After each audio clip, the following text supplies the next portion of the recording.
Good afternoon, all, and welcome to the Project Sunshine Leadership Roundtable. As we proceed for the day, we're hopeful that this will be an interactive discussion which will enable you to best understand the Project Sunshine mission and vision, actually know who we are, and the value of our services to pediatric patients and their families. We may have been present in your institution without the leadership's full understanding of our scope of services, and we really intend to address that today. My name is Bernie Rosof. I'm an internist and gastroenterologist, having practiced in Huntington, New York for about 29 years. I'm currently a member of the Board of Directors of Huntington Hospital, Northwell Health, and a member of the Board of Advisors of the Northwell Health System. I'm professor of medicine at the Zucker School of Medicine. My interests currently are to improve the delivery of healthcare to assure that the best quality of care is distributed equitably to a diverse nation. As the Commonwealth Foundation has said, why not the very best? I've been a member of the board of Project Sunshine for 15 years and currently chair the program committee. Vivek Murthy, the Surgeon General of the United States, recently authored a book, Together, the Healing of Human Connection, in a sometimes lonely world. In it, he discusses how loneliness and isolation affects mental and physical health. This certainly can be true in hospital settings, specifically in pediatric hospitals with children with chronic and recurrent illness, such as cancer, leukemia, etc. Data certainly supports this statement, as children with one or more chronic disorders are 62% more likely to experience mental illness. According to Murthy, social connection is a cure for loneliness. The COVID pandemic certainly highlighted this issue as the incidence of anxiety, depression, and suicide increased precipitously in all age groups as social connection diminished. He also notes that service is a form of human connection. Even just offering a smile, let me add a ray of sunshine, can make us all stronger. In terms of the pandemic that we all have faced during the past 18 months, most agree that some groups, like children, have more susceptibility to having long-term consequences in mental health.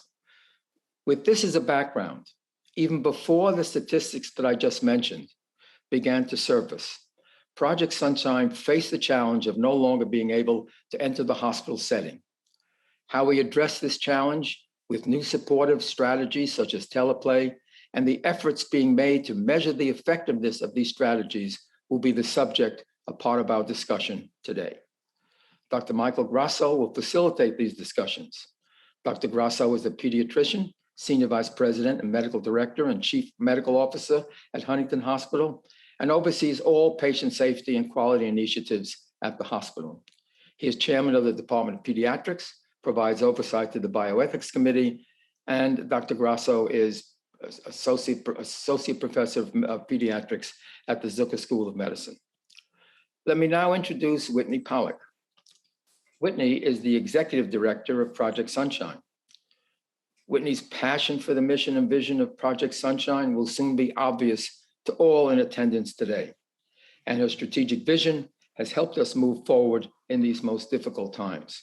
It has been a pleasure to be working with Whitney for the past 3 years. Whitney, let me pass it off to you. Thank you.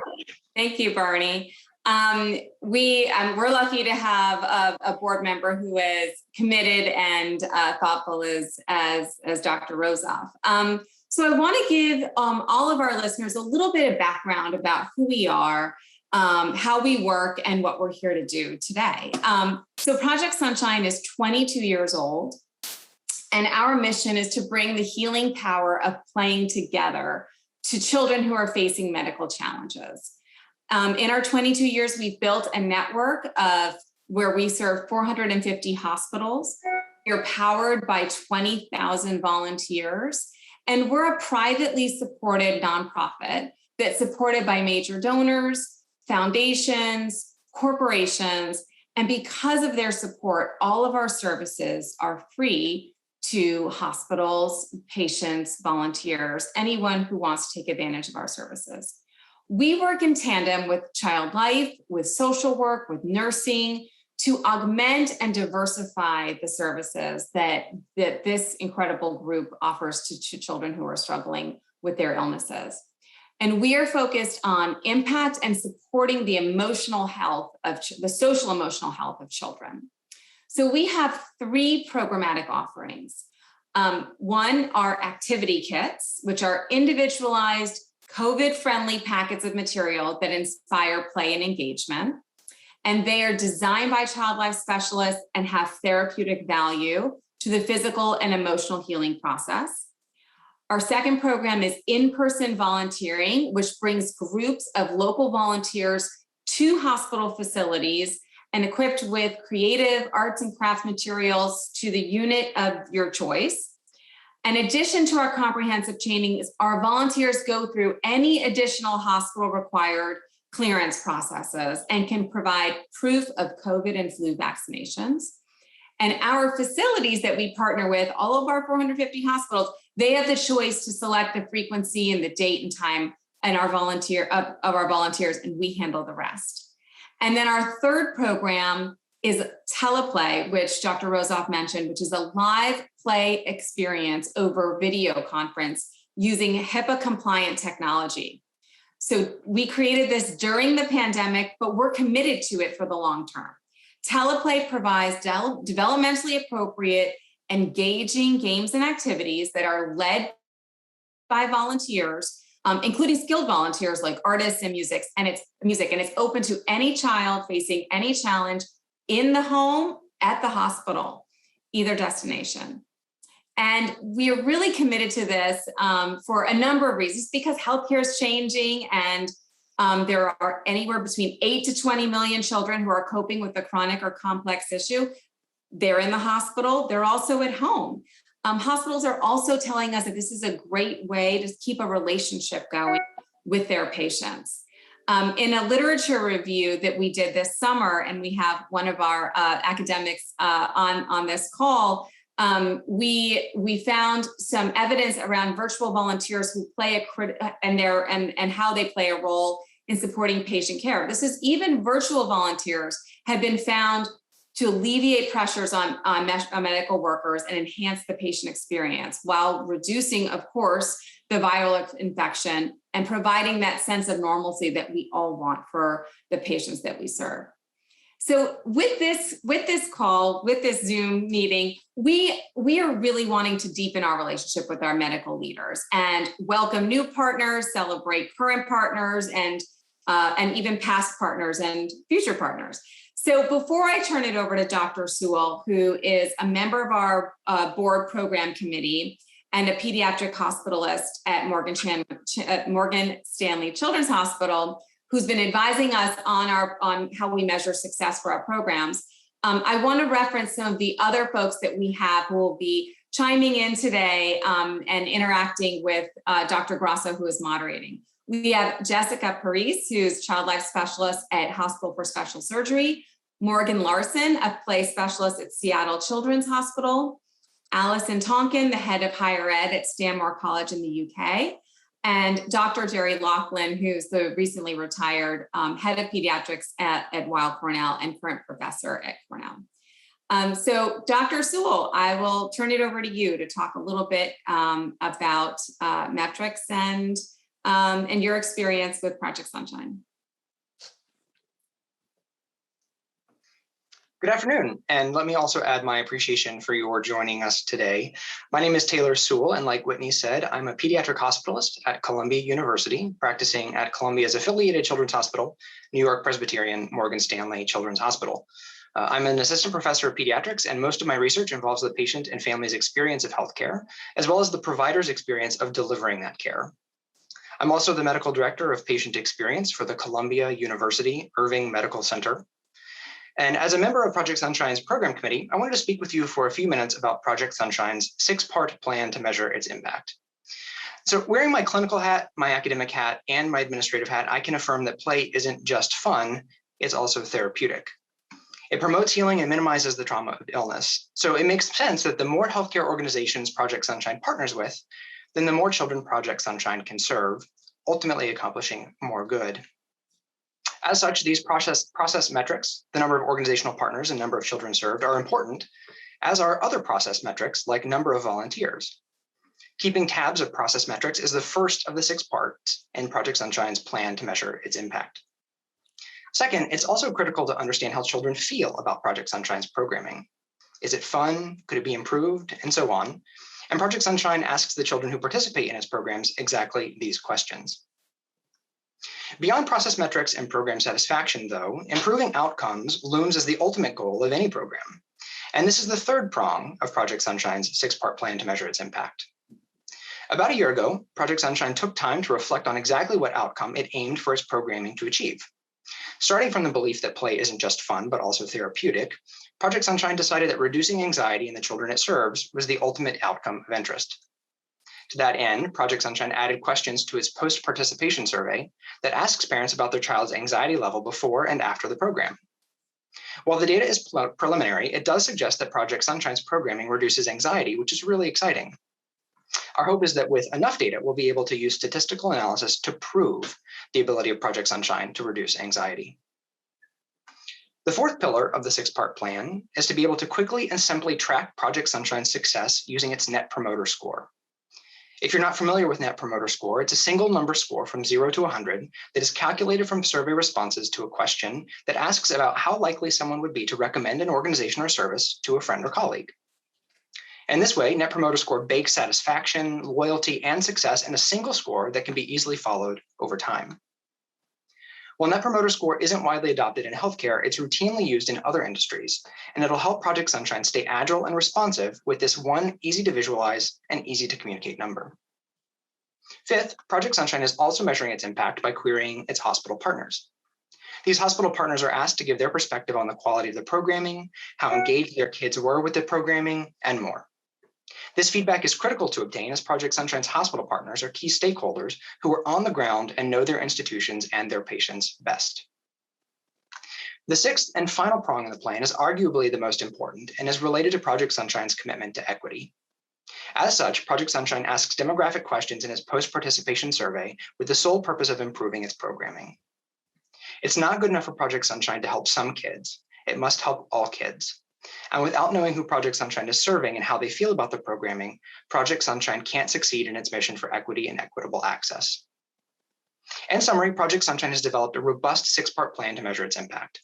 It's tracking process metrics, it's asking participants how they feel about the programming itself, it's measuring actual outcomes, it's employing Net Promoter Score, it's querying hospital partners, and it's ensuring equity.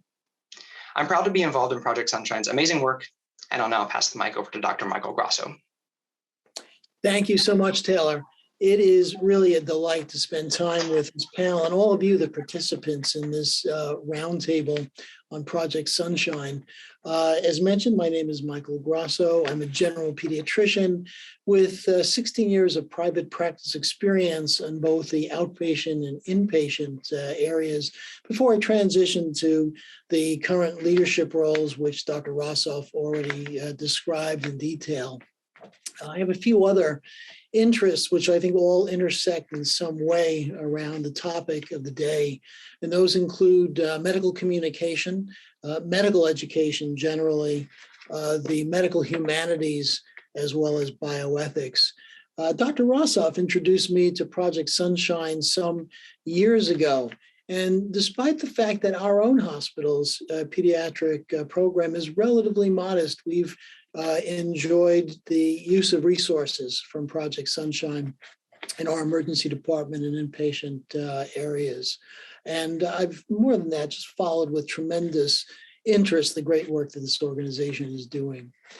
I think, though, the participants here today may come to this program from a variety of roles.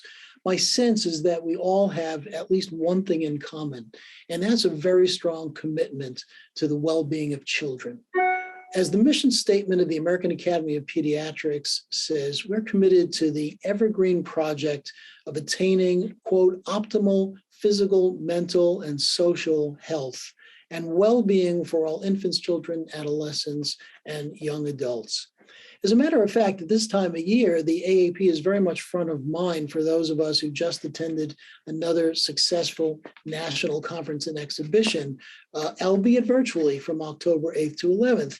One thing that attendees of that program will have noticed was the large number of presentations devoted to mental health, child development, and psychosocial dimensions of practice. More than 21 different presentations to my count anyway. And speaking of the AAP, just yesterday, the Project Sunshine team, together with Bernie and myself, had the great pleasure of chatting with past AAP President Jim Perrin, who's devoted a good portion of his professional life to the care of children with medical complexity. Jim is a longtime supporter of Project Sunshine. So today, we're going to talk a little bit about how health is more than just medical care and highlight some information from Project Sunshine's comprehensive literature review. More of that later. That literature will, you'll see, address the importance of play, the importance of child life, and the performance characteristics, including the efficiency and efficacy of virtual child life programming.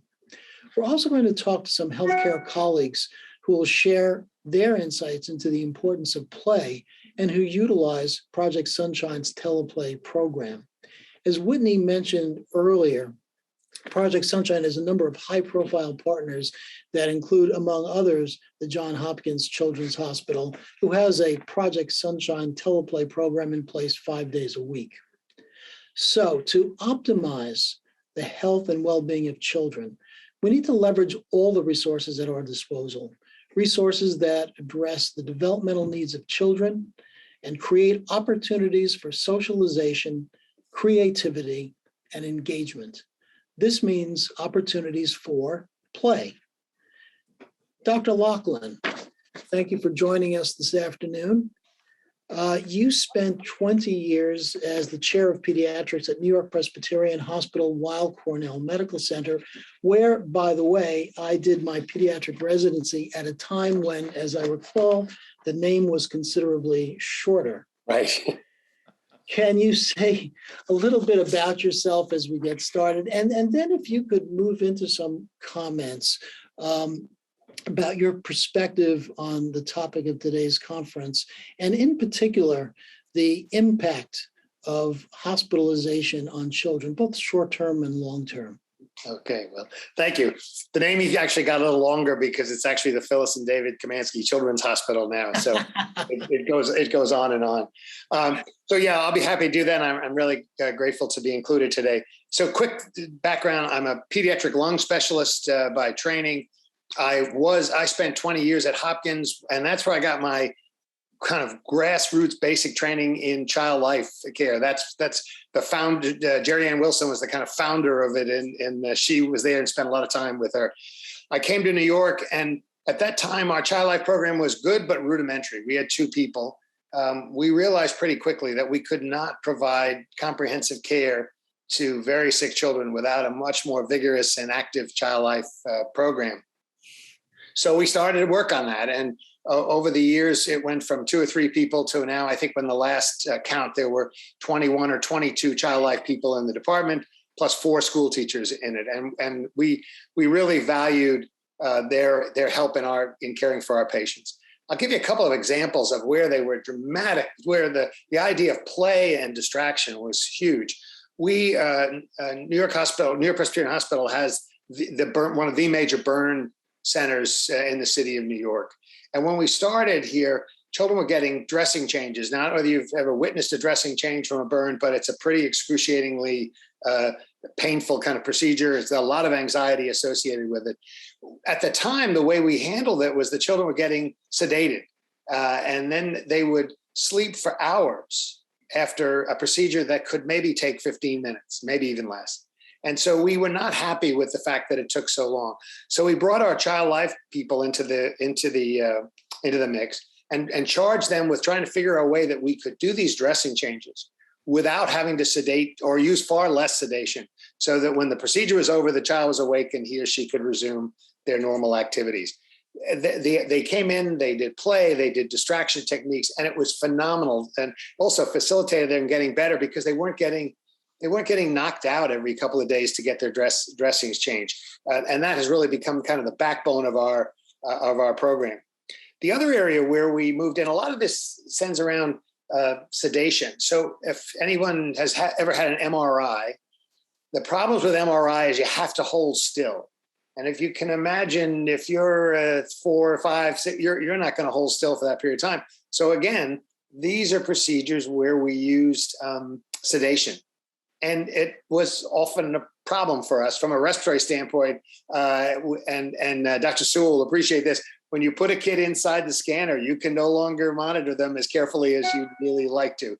So we again called our child life people in and put them at work at distraction, using videos, using teleplay. They could see their mother or father on screen. They could interact with the staff during the MRIs thing. And it really dropped the age at which we have to sedate kids considerably. So we're now able to get kids in and out of the scanner faster. The radiologists are happy because they're able to do more studies. If you have to sedate a patient, it adds immeasurable amount of time to the scanner, and it makes it not useful for a period of time.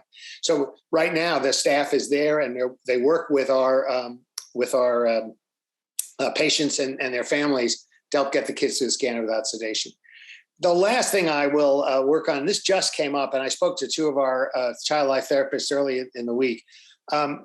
We run a big sleep program for children with control of breathing problems. And when you can't breathe very well, you can maybe get around it when you're awake, but when you go to sleep, the kind of automatic systems take over, and if you have brainstem control of breathing problem, you're going to stop breathing. That puts you at risk. So this requires children to be hooked to machines that help them breathe. A lot of them is a face mask or something that goes over their nose and mouth. As you can imagine, that's a very, very disruptive and procedure for the kids. So again, we've used our child life people to help us acclimate the child to wearing the mask, getting them used to it in a setting where they can take it off if they want to, but then eventually moving to the fact that they're willing to accept the mask. That saves them a tracheostomy, keeps them healthy, keeps them going until the problem can be resolved. So again, we think play therapy has been incredibly important in getting these kids through these illnesses and the like. And I can go on, but I'll stop in the interest of time and turn it back. Thank you so much. Really appreciate your insights, Dr. Loughlin. Dr. Loughlin and Dr. Sewell both mentioned the role of teleplay and of play generally in reducing anxiety. And we know that the research illustrates that play plays an absolutely critical role in that regard. We're going to hear more from the literature a little bit later on in the program, but let me just reference at least one 2018 review. And by the way, full references for the participants I think will be available after the program. There's a lot behind this, and we urge you to take your own deep dive. But one very thorough review summarizes how children who retain a sense of control over what's happening during a hospital stay report suffering the least stress or less stress than they otherwise would. And this is achieved in part, and I'm quoting here, by maintaining autonomy through play. Another commentator reiterates the requirement for control and play to cultivate ownership over learning, and that children granted more autonomy improve in their sense of self-confidence, their decision-making, and critical thinking over time, indicating that the beneficial effects are both short-term and long-term as we think about this. Now, we know that telemedicine services tremendously exploded during the pandemic, and most experts anticipate that it's here to stay, even just looking here in our own community. I would say, and I can't envision having said this just 3 years ago, that we can no longer imagine delivering even ambulatory primary care to otherwise healthy children without the assistance of telemedicine services. This becomes all the more important under circumstances where there are decreased opportunities for human contact in the hospital. So referring here to the role of child life services developed or delivered through telemedicine, especially during times when, as we know, visiting hours are curtailed and volunteer hours in the hospital are curtailed. Now, on the one hand, if we look at trends in pediatrics, total pediatric admissions on a population basis are decreasing over time. And that's a good thing. It has to do with improvements in care that we're able to deliver in other settings and non-hospital settings. And we also know that pediatric length of stay is going down.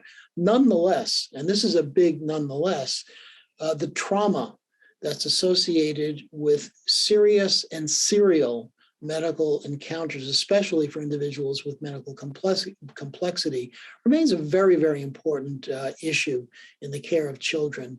And as one other expert notes, this trauma can be associated with cognitive, physical, and mental health impairments that could potentially impact a child for decades to come.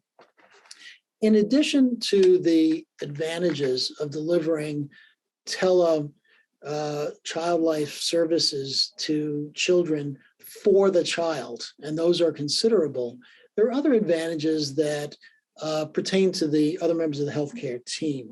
So the patient's parents and other caregivers value the convenience of this and the security that comes with knowing that these services are delivered by an organization that has the best interest of children in mind. Medical staff have said that they value another mode of connection with the patient after they leave the walls, the four walls of the hospital. And volunteers appreciate Teleplay's versatility and the personal play connections that this can allow to flourish. Teleplay has allowed Project Sunshine, additionally, to extend its mission by enabling the organization to meet the needs of more children with complex needs and chronic illnesses, regardless of geography. And this has been extremely important. As mentioned earlier, according to the AAP, somewhere between 8 and 20 million children and adolescents experience conditions that involve disability, chronic illness, or medical complexity. And those individuals face a range of long-range developmental challenges, including lower academic achievement and limited community interactions as they enter adulthood. So I want to turn now to Jessica to give us some insights. Jessica, you spent more than 10 years at Blythesdale Children's Hospital, and now, as already mentioned, you are head of the Child Life Program at the Hospital for Special Surgery, just up the block from Dr. Loughlin's place. And I know that you're very attuned to the needs of children who face chronic conditions. Can you tell us a little bit more about your experience, and in particular about opportunities to create child-to-child connection through play, both inside and even outside the walls of the hospital? Absolutely. Thank you, Dr. Grosso, for the introduction, and to Dr. Rosof as well for having me. So yeah, as Dr. Grosso said, I was previously at Blythesdale Children's Hospital, which is a hospital dedicated to the care and rehabilitation of children with complex medical and rehabilitative needs in Westchester. And I started at HSS as the child life supervisor very recently. I started in June, and I was immediately introduced to Teleplay with Project Sunshine when I arrived at HSS, and have been using Teleplay for children and their families in the home setting for several months now. I can say it's a very, very important part of what we offer, both our pediatric inpatients and outpatients. So I primarily use Teleplay to connect children to other children facing similar medical challenges. The activities they participate in have a wide range, from creative arts to interactive games, music, trivia, and more. Teleplay is uniquely designed to be adaptable to any physical limitations and also a child's comfort level that best allows them to engage. So for example, I have patients who are recovering from major surgery that may not be able to mobilize as easy as other children, but everything that Project Sunshine offers welcomes children of all abilities to join in without making it obvious of the adaptations that are being provided. I believe strongly that there is a real magic between Project Sunshine volunteers and patients. The chapter that we at HSS have been matched with is a local college, and I feel they're at the perfect age to bring a new energy that I just don't have anymore to the children who join the session. I really enjoy watching them bring out a new side of patients that I don't even necessarily get to see when they're hospitalized inpatient. Some may call it their silly side, but it's really their playful side. It's their child side. And children, whether they are rehabilitating from surgery, recovering, they need to connect with other children going through similar experiences to normalize their situation and reduce feelings of isolation. We all know this. It's really hard to be a kid in pain with limited mobility who may feel a bit different than their peers. And Teleplay enhances the opportunities that I have as a child life specialist to meet my goal of allowing a kid to be a kid, reducing their feelings of isolation or anxiety, and thus optimizing coping. And if I could, I just wanted to tell a very short story of a child who I got to see on a Teleplay session. He was a teen. He had extreme post-operative pain. At the start of the session, he kept his camera off. He was typing his replies in the chat. By the end of the conversation, his camera was on, he was engaging, and he was laughing, totally opening up even more than he did when he was inpatient. So I get to witness really nice things like that with Teleplay.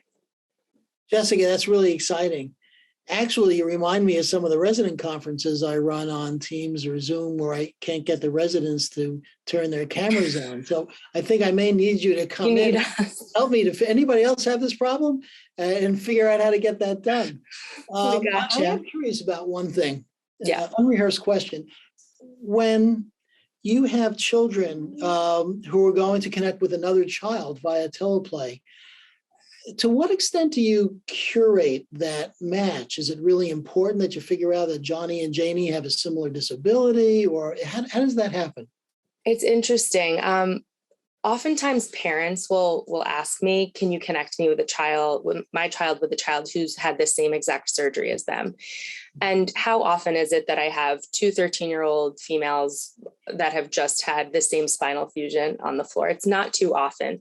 But what I do tell the parent and what I do, facilitate is just connection with other kids that have had maybe a surgery in the past few months, few weeks. And it's just connecting with, other children that have experienced medical complexities or medical situations that really brings out a light out in a child. Because I think when a child is going through medical experiences, they sort of feel like they're the only ones going through it.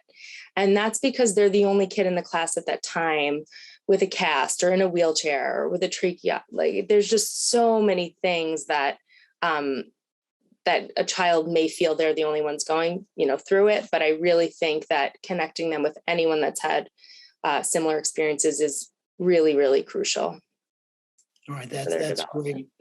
Thank you so much for your insights, Jessica. I think that was really helpful to all of us.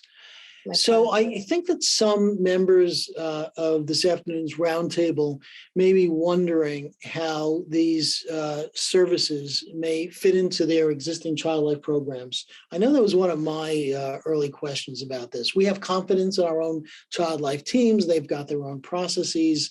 So how do these interdigitate?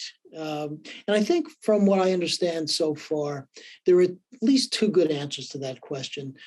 First, the Teleplay service in particular diversifies the offerings that we're able to provide to patients and families and enables them to join activities directly, whether from the bedside or from home.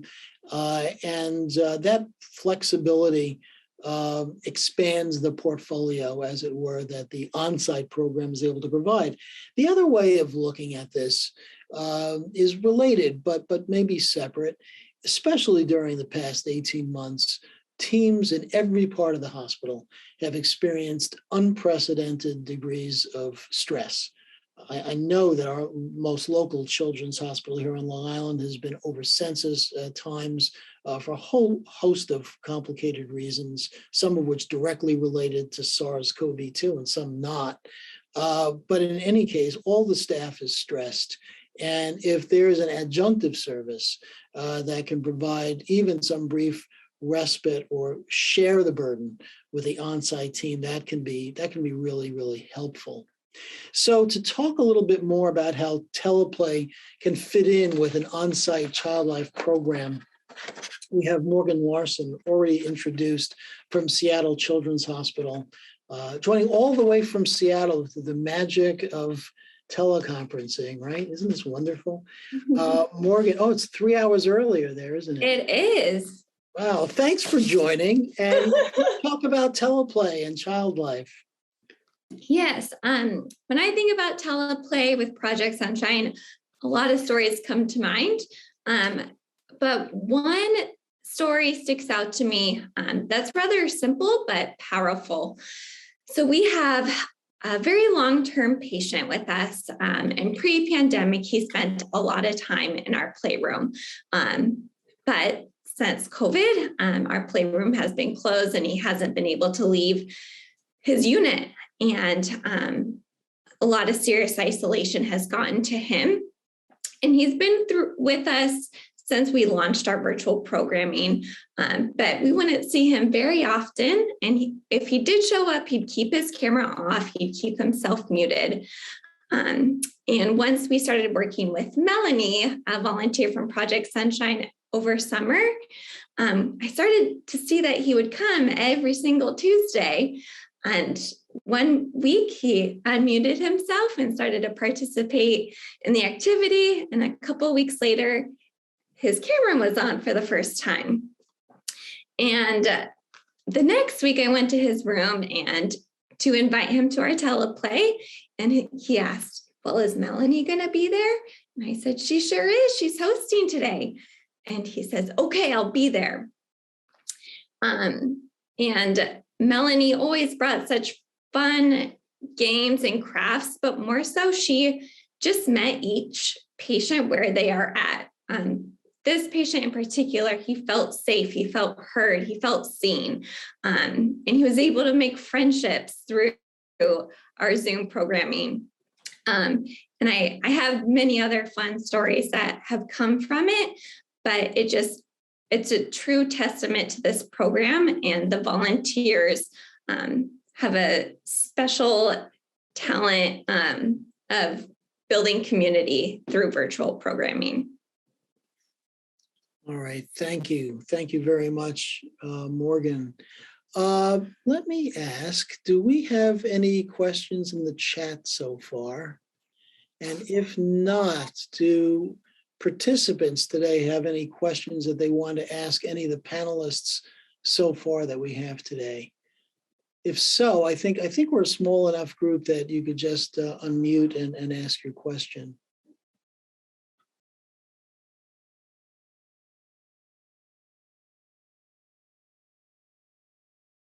Because I facilitate seminars in our medical school that are often related to the humanities, as I mentioned, I've become accustomed to silence in a meeting, but we'll only let the silence go on so far. Anyway, if questions come up, do put them in the chat, and then before the end, we'll try to get to all those that we can. So whether a child is at home or hospitalized, the impact of medical challenges, we know, poses threats to the child's well-being. I think we've already begun to illustrate that both through the comments of our roundtable panelists and also through what we've already mentioned about the literature. But the literature does emphasize the fact that when children are exposed, especially to repeated medically essential but nonetheless traumatic healthcare encounters, they can face threats to their psychological well-being, including those related to interruptions of routine, interruptions to relationships, isolation, and community life, loneliness, fear, pain, and loss of autonomy. And again, this has been illustrated over and over again in the peer-reviewed literature. Here to take us a little bit more deeply in this direction is Alison Tonkin. She is one of the authors cited in Project Sunshine's comprehensive literature review. So Alison, again, thanks for joining us this afternoon. In the literature review, you discuss threats to the well-being of children with medical challenges. Can you talk a little bit more about what that means exactly and what you've found? Yeah, so first of all, thank you very much for the invitation from Project Sunshine to join you. And it's nice to know that people actually read the articles that we actually write. So that's good. So one of the things that we've found, so I wrote the article with my writing partner, Julia Whitaker, who actually lives in Edinburgh in Scotland. And one of the things that we try and do is look at the effects of play and playfulness on health and well-being. So we've done a lot of work around that. So one of the things is, so the long-term impacts of adverse childhood experiences and medical trauma actually comes under that category. So it affects perception of reality. It wires the brain to expect danger. Triggers flight, fright, or freeze response, takes away that sense of security. So one of the other things that we quite like doing is using theory, and Maslow just fits into all of this. So Maslow's hierarchy of needs. So that sense of security that just disappears. Physiologically increases stress hormones flowing throughout the body. And in some cases, it can create a sense of helplessness. So it's really important when we look at this, that we look at child development. And I know you've already mentioned that throughout this. And of course, depending on the age or developmental stage of the children, the impact will have different consequences. So for example, if you're looking at our 6 to 12-year-olds, friendships are really important. And I think one of the reasons the article was written was that possibly for the first time, lots of us, through the need to go into lockdown, suffered social isolation. And we got a taste of what it might be like for children who are actually in hospital, who can't see their friends, can't see their relatives. So the effect on the brain is really, really important. So for children, there can be difficulties in concentrating and learning. As we've said, difficulty feeling safe, difficulty in sleeping, and also difficulties sometimes in managing emotions. And that's where play really comes in, because play is just such a wonderful tool in terms of helping children to express emotions, but also sometimes post-procedural play through the experiences and release some of those tensions. All right. Thank you very much for your insights, Alison. Very much appreciated. And thanks for joining the conference today. Let me ask one more time whether there are questions for any of the panelists before we wrap up today.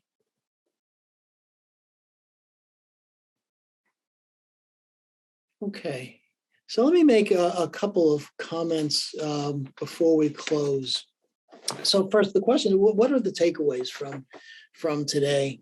There's been an explosion in the field of pediatrics related to the problem of toxic stress, and children experiencing medical encounters, especially those facing repeated encounters, are certainly at risk for the effects of stress and stress toxicity. That's the bad news. The good news is that play is protective and restorative, promotes autonomy, reduces anxiety, and yields a number of other benefits that we've discussed today.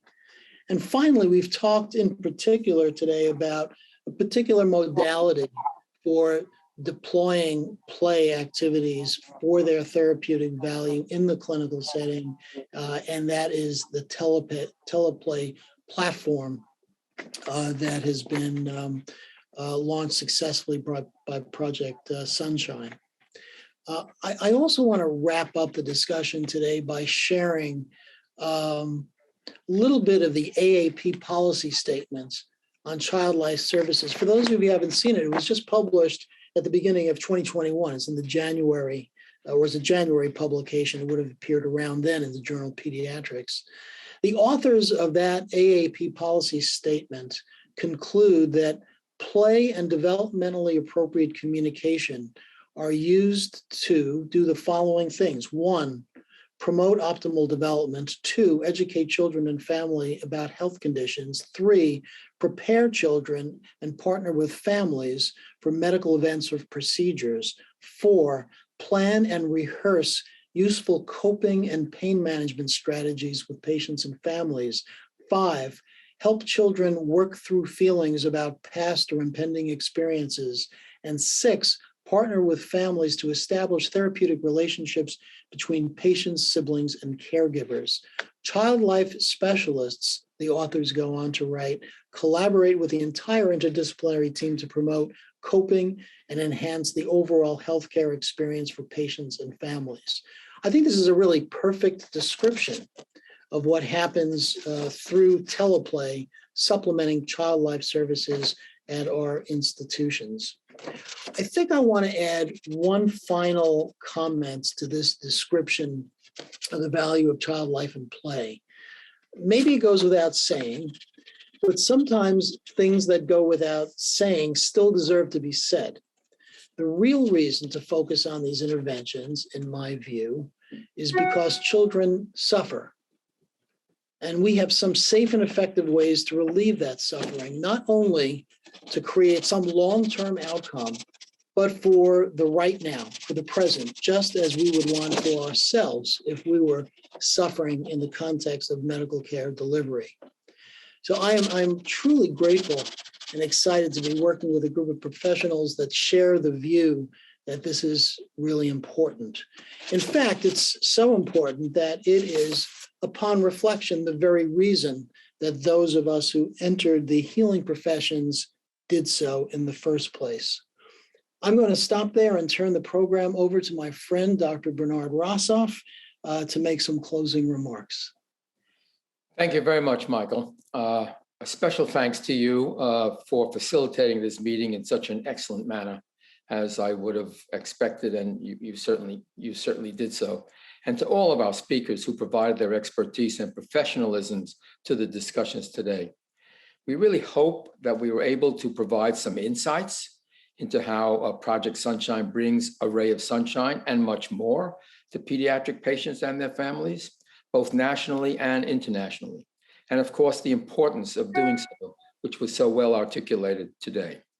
If there are any further questions that remain unanswered, and I really hope that there are, please communicate directly with either myself, Whitney, or Meg at Project Sunshine. Project Sunshine will follow up with all in attendance today to provide further information regarding Project Sunshine, and of course, to answer any questions, any outstanding issues that may have surfaced because of today's discussion. Once again, thank you all for your participation in this roundtable. It has been a wonderful discussion, and I hope we were able to help your better understanding of Project Sunshine, its mission, its vision, and our assistance to pediatric patients and their families. Thank you once again. Look forward to hearing from and seeing you in the future.